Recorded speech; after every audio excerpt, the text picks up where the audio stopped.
Guys, ayan, pupunta tayo ng Tagaytay. Mga ngabayo tayo. Gusto ng anak ko eh. Gusto daw niya i-try. Ayan.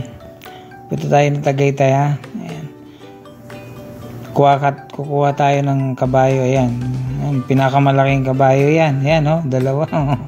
Oh. Nako. Ayan. Sumama pa ako. Ayan. Kaso ayaw ko isama ng anak ko. Sige. Oh, kaya iniwanan ko na lang siya. Siya na lang daw mag-isa. Ayaw niya akong kasama. Kasi mabagal na ang kabayo pag kasama ko. Mas mabigat nga siya sa akin eh. Okay, ayan guys, sige. Lakas ng loob ng anak ko eh. Ayan, sige. Bababa na nga ako. Oo nga, hirap ang kabayo eh.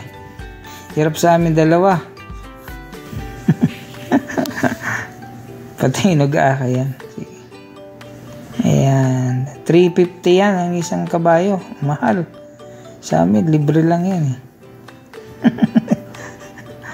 Ang mahal naman ng kabayo sa Tagaytay. Ayan. Relax lang ang kabayo.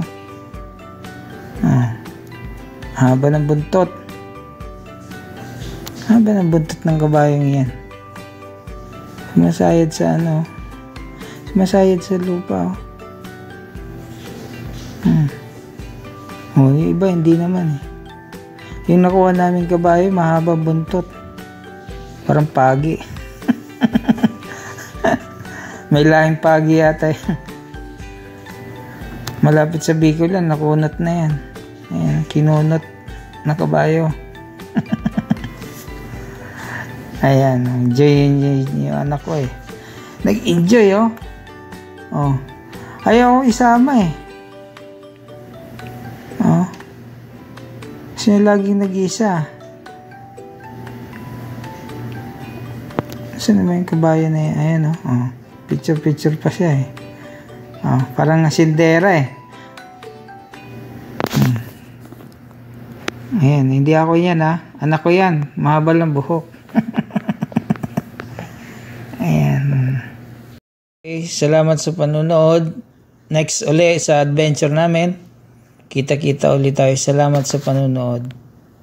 Bye-bye.